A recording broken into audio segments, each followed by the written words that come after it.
Hello students, today we will discuss about mystery in relation to this play Candida. Okay, George Bernard Shaw has called this play Candida a mystery, and both the titles are quite appropriate to its theme.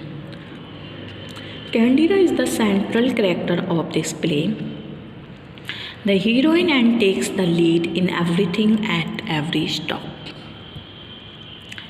Therefore, the play has been rightly called after her name. She is a sympathetic, faithful, and loving woman, and her attachment with her home and her husband and children is really praiseworthy.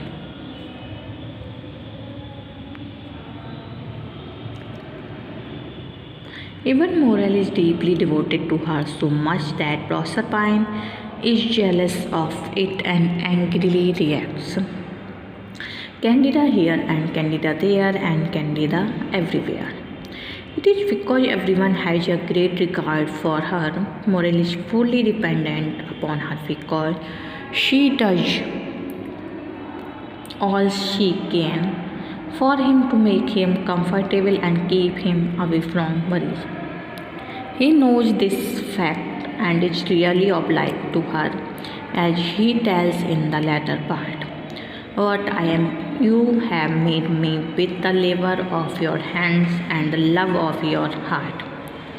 You are my wife, my mother, my sisters. You are the sum of all loving care to me.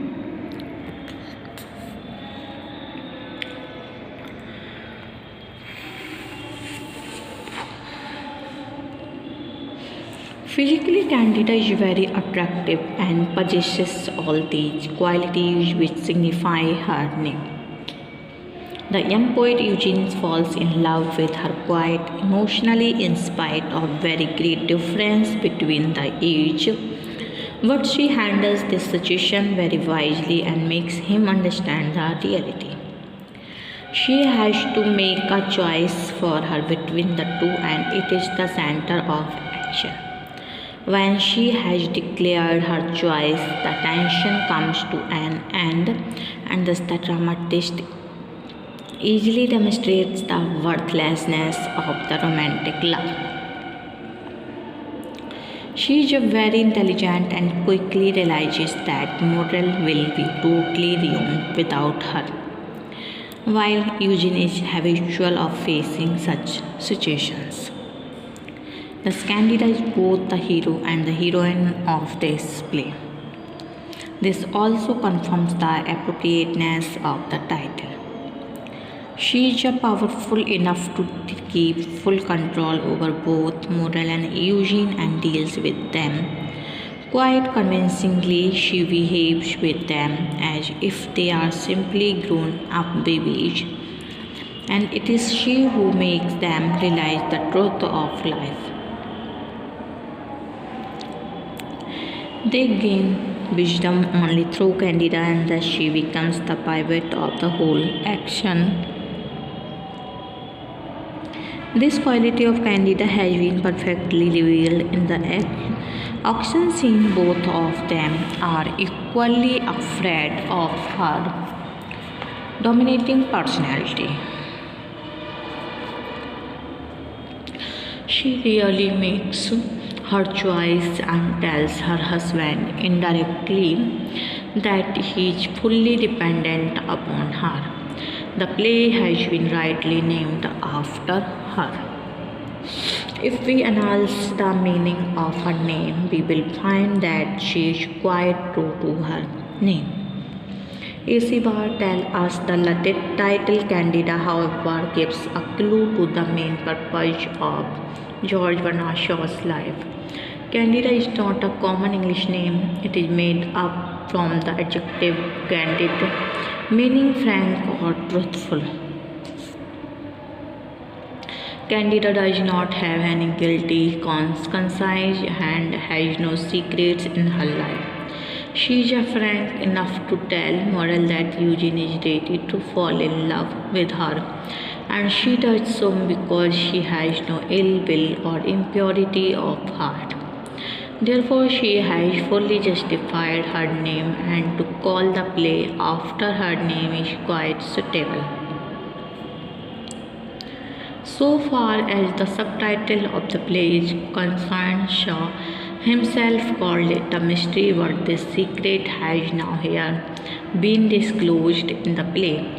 Nobody knows anything, neither the readers nor the characters, and it remains a mystery till the end. Even at the close of the play, Eugene disappears in the darkness of night. After making the declaration, I have a better secret than that in my heart. Perhaps Eugene may know it, but he leaves the readers only to guess what it is. The dramatist also made no efforts to reveal it. It is just possible that Katira's rejections of Eugene suddenly makes him aware of the reality of life. It is the realization of the truth that romantic love is not enough. He suddenly grows mature and feels and that he is as old as the world now. He gains that wisdom of which he was unaware till now. He might have had an insight into life, its values and mysteries. He feels that real happiness does not lie within the domestic walls of a family and declares, I no longer desire happiness. Life is nobler than that person, James. He has come to know the hollowness and futility of married life, and that true happiness of the artist lies in his art. In spite of all this interpretation, nothing can be said for certain what Shaw really means by mystery. The secret may also be his realization of his own strength and superiority over a successful man like Morel. In this way, the title and the subtitle of the play are quite appropriate. Okay. Now it has come to be recognized that after Shakespeare, no English dramatist equals Shaw in a variety and vividness in characterization, and he has contributed many memorable characters. He has given some outstanding individual characters such as Bluntschli and St. John. In fact, they are never mere dummies or arises from the fact that Shaw had the insight to enter into the minds of people and to objectify them in the expression of their personality.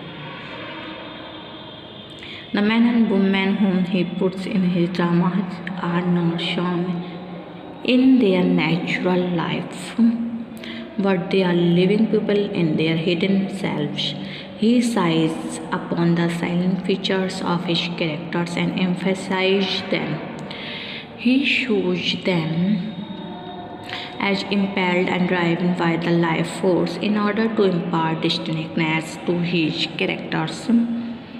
Shaw creates suitable dramatist situations for them. These situations are full of exclamations, and the characters have to react to them in arms. And the man, there is a strange situation of woman controlled by romantic ideas, and she comes opposed to a realist Bluntschli.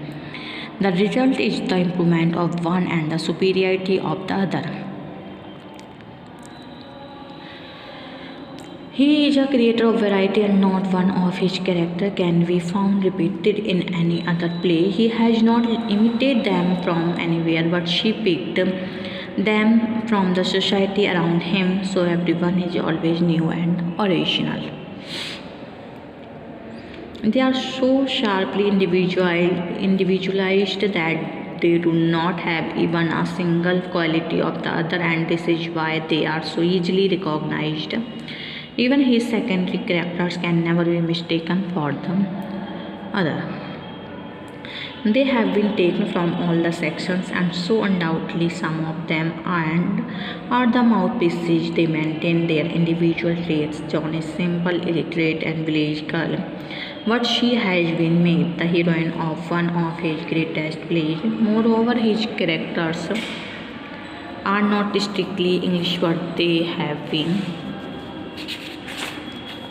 drawn from various nations. However, we must remember that we cannot judge George Bernard Shaw's art of characterization on the basis of ancient principles. They represent not the inner of external conflict, but the conflict of ideas mostly contrary. There is also the conflict between human will and his environment. They are generally intellectuals. George Bernard Shaw's characterization is remarkable in two ways. He possesses extraordinary skill in evoking our sympathy, even for attractive people like Mrs. Warren. Moreover, he can impart his characters with intuitive power, which gives an extra dimensional personality. He creates with enthusiasm the characters of broad comedy like those of Dickens, such as Burgess. In those numerous figures, idiosyncrasies have been emphasized to create fine fun. George Bernard Shaw's portrayal of women is especially remarkable, and he draws them with insight in her nature. He has portrayed them with cunning and romantic relation. He understood women better than his men, and his women figures like Grena, Candida, Cleopatra are immortal creations. He honored women and showed that they are not only to be loved but respected and even feared.